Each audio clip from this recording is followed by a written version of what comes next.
EVM के मुद्दे पर सुप्रीम कोर्ट जाएगा इंडिया गठबंधन। आप और कांग्रेस नेताओं ने मिलकर शरद पवार के घर मीटिंग की। शुक्रवार तक सुप्रीम कोर्ट में याचिका देने की खबर मिल रही है।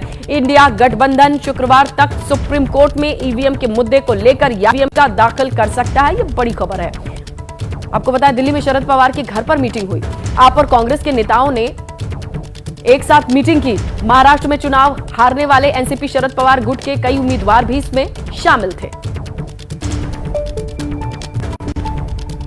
6 जनपद में यहाँ पर जो मीटिंग हुई उसमें आदरणीय पवार साहब थे, आदरणीय अरविंद जी केजरीवाल साहब थे और उसी के साथ आदरणीय अभिषेक जी मनुष्य सिंह साहब थे, जिसमें हमारे महाराष्ट्र से आए हुए जो उम्मीदवार है जिनको ईवीएम के माध्यम से उनका चुनाव हराया गया है, उनकी सारी बातें उन्होंने सुनी, जिसमें ओरिजिनल जो एसओपी है जिसमें ईवीएम और वीवीपैट गिना जाए, लेकिन इलेक्शन कमीशन अभी सेंट्रल गवर्नमेंट के आदेशों के ऊपर नाच रहा है और उसमें ये सारा डेटा इरेज करके सिर्फ मॉकपोल दिखाने की बात कर रहा है।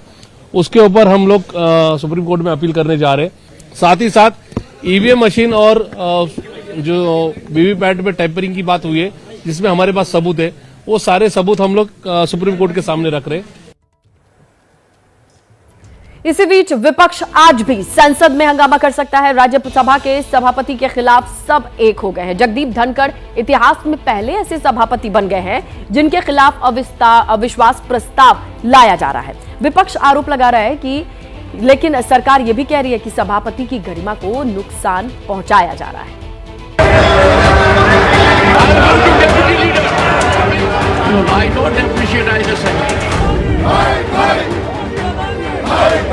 कांग्रेस अडानी के मुद्दे पर विपक्ष को एकजुट नहीं रख सकी, लेकिन सभापति जगदीप धनखड़ के खिलाफ महाभियोग में पूरा विपक्ष लामबंद हो चुका है।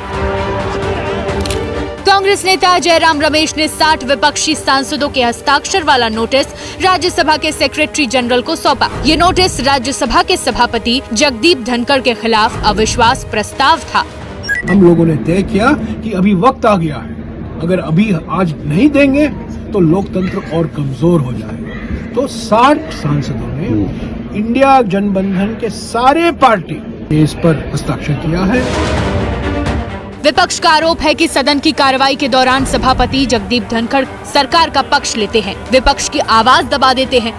हालांकि सरकार विपक्ष को संवैधानिक पद का सम्मान करने की नसीहत दे रही है। हम न किसानों का मुद्दा उठा पा रहे हैं, न अडानी का रिश्वतखोरी का मुद्दा उठा पा रहे हैं, हम महंगाई पे चर्चा नहीं कर पा रहे हैं, बेरोजगारी पे चर्चा नहीं कर पा रहे। हमारे सामने विकल्प क्या बचता है? सदन का सभापति का पूरा सम्मान होना चाहिए और इस नोटिस का हम बिल्कुल पुरजोर विरोध करते हैं और इस तरीके के नोटिस कभी भी कामयाब नहीं हो सकते हैं। बता दें कि इस प्रस्ताव के लिए संविधान के अनुच्छेद 67B के तहत 14 दिन का नोटिस देना होता है, लेकिन प्रस्ताव पास कराने के लिए राज्यसभा और लोकसभा दोनों में जो बहुमत होना चाहिए वो विपक्ष के पास नहीं है, क्योंकि राज्यसभा में कुल 231 सांसद हैं, जिसमें बहुमत का नंबर 116 है, लेकिन विपक्ष के पास सिर्फ 85 सांसद हैं, जिनमें सिर्फ 60 ने ही अविश्वास प्रस्ताव के नोटिस पर हस्ताक्षर किए हैं। वहीं लोकसभा में इसे पास कराने के लिए बहुमत का नंबर 272 है, लेकिन इंडिया गठबंधन के पास सिर्फ 236 सांसद हैं। नंबर गेम विपक्ष के पाले में नहीं है, लेकिन ये लामबंदी ऐसे वक्त हुई जब इंडिया गठबंधन में नेतृत्व को लेकर खींचतान तेज है। सभापति के खिलाफ अविश्वास प्रस्ताव से विपक्षी एकजुटता को संजीवनी जरूर मिली है।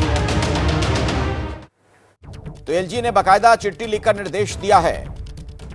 दिल्ली पुलिस के कमिश्नर को कहा गया इस बारे में कि आप उनके बारे में जानकारी जुटाइए, जो भी अवैध तरीके से यहां पर रह रहे हैं घुसपैठियों के खिलाफ। ऐसे में दिल्ली पुलिस अब सतर्क हो गई है, एक्शन में आ गई है, जांच पड़ताल शुरू हो गई है।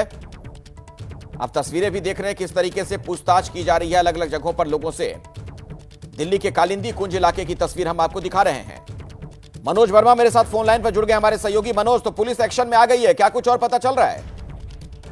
जी बिल्कुल, देखिए अखिलेश, आपको बताना चाहूंगा कि दिल्ली पुलिस लगातार एक्शन में। इस वक्त कालिंदी कुंज इलाके में दिल्ली पुलिस की ड्राइव चल रही है और यहाँ पर जितने भी लोग झुग्गी झोपड़ियों में रहते हैं उनकी जो है चेकिंग की जा रहे हैं, उनके डॉक्यूमेंट चेक किए जा रहे हैं, उनके आधार कार्ड चेक किए जा रहे हैं। और जिस तरीके से एलजी ने दिल्ली पुलिस कमिश्नर को खत लिखा था और उसमें कहा था कि जो बांग्लादेशी दिल्ली के अंदर रह रहे हैं उनके खिलाफ सख्त कार्रवाई की जानी चाहिए। दरअसल कुछ दिन पहले एक डेलीगेशन जो था वो एलजी से मिला था और उन्होंने एलजी से दरख्वास्त की थी कि जिस तरीके से बांग्लादेश में भारतीय हिंदुओं के साथ गलत हो रहा है और जो बांग्लादेशी यहाँ पर रह रहे हैं, जो अवैध रूप से रह रहे हैं, उनको हटाया जाए यहाँ से। उसी के बाद एलजी ने खत दिल्ली पुलिस को लिखा था और दिल्ली पुलिस अब एक्शन में साफ तौर पर नजर आ रही है। जो भी झुग्गी झोपड़ियों का इलाका है या दिल्ली पुलिस को ऐसा लगता है कि वहां पर बांग्लादेशी रह रहे हैं, वहां पर अब जो तलाशी अभियान है वो दिल्ली पुलिस का शुरू हो गया है। जी ठीक है, धन्यवाद मनोज इस जानकारी के लिए। आपको ये वीडियो कैसी लगी, पसंद आई हो तो इसको लाइक कीजिए और अगर आप हमारे कायनात अपडेट यूट्यूब चैनल पर नए हैं तो बराए मेहरबानी हमारे चैनल को सब्सक्राइब कीजिए